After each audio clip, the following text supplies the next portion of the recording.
अस्सलाम वालेकुम, मेरा नाम डॉक्टर आसिम अली है और मैं आपको अपने चैनल में खुशामदीद कहता हूँ। मेरी आज की ये वीडियो आजकल की बहुत ज़्यादा चलने वाली प्रॉब्लम डेंगू फीवर के बारे में है। जैसा कि आपको मालूम है कि डेंगू फीवर में बुखार बहुत तेज़ होता है और साथ साथ प्लेटलेट्स काउंट कम होना शुरू हो जाते हैं, जिसकी वजह से पेशेंट जो है वो आस्ता आस्ता कोमे की तरफ चला जाता है।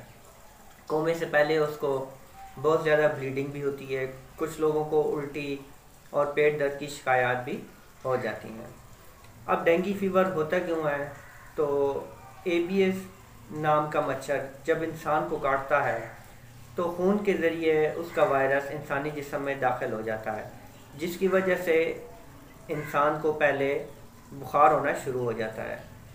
मच्छर के काटने से 3 से 14 दिन के दरमियान में ये बुखार आपको होना शुरू हो जाता है। इब्तदाई तौर पर बुखार होता है, उसके बाद जिस्म में दर्द, उल्टी और इस किस्म की बहुत सी जो प्रॉब्लम्स है वो आना शुरू हो जाती हैं। तो अगर आपको, जैसा कि आजकल मौसम चल रहा है, इसमें अगर बुखार होता है तो आपको फ़ौरन ही डेंगू का टेस्ट करवा लेना चाहिए। कुछ लोगों का इम्यून सिस्टम इतना पावरफुल होता है कि उनका ये बुखार 3 दिन बाद, 4 दिन बाद, कुछ का 2 हफ्तों बाद खुद ब खुद उतर जाता है। लेकिन जो लोग वीक इम्यून सिस्टम रखते हैं उनका ये बुखार जब बढ़ जाता है तो जिस्म में दर्द शुरू हो जाता है, उल्टी वगैरह भी शुरू हो जाती है।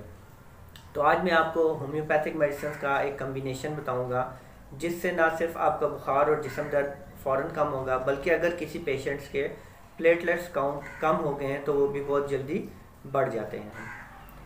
तो जो पहली मेडिसिन मैं आपको बताने लगा हूँ वो बुखार वगैरह के लिए है और वो बहुत नॉर्मल यूज़ की जाती है। उसका नाम है यूपिटोरियम पर्फ। ये आपने 200 पोटेंसी में यूज़ करनी है। यूपिटोरियम नॉर्मली होम्योपैथिक में बुखार के लिए यूज़ की जाती है, ऐसा बुखार जिसमें जिस्म में दर्द पाया जाए, उसके लिए यूपिटोरियम पर्फ बहुत ही आला जो है मकाम रखती है और ये प्लेटलेट्स काउंट को भी बढ़ाती है। अगर किसी पेशेंट को डेंगू फीवर हो जाता है और उसके प्लेटलेट्स काउंट कम हो जाते हैं तो आप उसको यूपिटोरियम पर 200 पोटेंसी में हर घंटे बाद रिपीट कर सकते हैं। अगर आप हर घंटे बाद रिपीट नहीं करना चाहते तो फिर इसको 2 घंटे बाद आप लाजमी रिपीट करें। उससे ये होगा कि ना सिर्फ पेशेंट का बुखार उतर जाएगा बल्कि उसको जो जिस्म में दर्द फील हो रहा है वो भी कम होना शुरू हो जाएगा और उसके प्लेटलेट्स काउंट भी बढ़ना शुरू हो जाएंगे।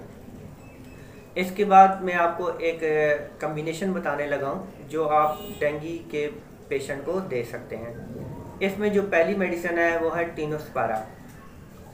टीनोस्पैरा मदर टिंचर में यूज़ करनी है। ये प्लेटलेट्स के लिए बहुत ही ज़बरदस्त मेडिसिन कहलाई जाती है। साथ साथ ये बुखार को भी कम करती है और कुछ पेशेंट्स को डेंगू में उनका लीवर बढ़ जाता है तो ये उस लीवर के बढ़ने को भी कम करती है। साथ साथ अगर किसी को पेट में दर्द और उल्टी की शिकायत है तो टीनोस्पैरा उसको भी इस तमाम कामों में बहुत मददगार साबित होती है। इसके बाद दूसरी मेडिसिन है करिका पपाया। जैसा कि आप लोगों को मालूम है कि पपीता जो है वो डेंगू के पेशेंट्स के लिए बहुत अच्छा है और मोस्टली लोग जो है वो पपीते का कहवा इस्तेमाल करवाना शुरू कर देते हैं, लेकिन आपको पपीते की जड़ का जूस जो है वो पेशेंट को पिलाना चाहिए। बहरहाल ये मेडिसिन भी पपीते से ही बनी है। करिका पपाया जो है ये भूख बढ़ाती है। जब पेशेंट्स कुछ खाता है तो उसका इम्यून सिस्टम स्ट्रांग होता है। साथ साथ ये प्लेटलेट्स काउंट को भी बढ़ाने में बहुत मददगार साबित होती है। इस कम्बिनेशन में जो तीसरी और आखिरी मेडिसिन है वो है ऑसीमम। ये भी मदर टिंचर में यूज़ करना है और ये तुलसी से बनी है। ये प्लेटलेट्स को बढ़ाती है, आपके इम्यून सिस्टम को बढ़ाती है और साथ साथ आपके बुखार को कम करती है। अब इन तीनों मेडिसिन्स को आप बराबर मिकदार में एक शीशे में मिला लें और अच्छे तरीके से उसको शेक कर लें। जब वो हल हो जाए तो फिर पेशेंट को, यानी अगर आप यूपिटोरियम पर 200 दे रहे हैं तो उससे तकरीबन आधे पौने घंटे बाद आप हाफ गिलास जो है वो पानी ले लें। हाफ कप, सॉरी गिलास नहीं, हाफ कप में जो है वो पानी लें, उसमें इसके 40 कतरे इस कम्बिनेशन के डाल के पेशेंट को पिला दें। यानी कि पहले आपने यूपिटोरियम पर 200 थी, उसके आधे पौने घंटे बाद आपने पेशेंट को ये कम्बिनेशन दे दिया, फिर उससे आधे पौने घंटे बाद यूपिटोरियम दे दी, फिर आधे पौने घंटे बाद आपने ये कम्बिनेशन दे दी। तो इंशाल्लाह 2 से 3 दिन के अंदर अंदर उसके प्लेटलेट्स पूरे हो जाएंगे।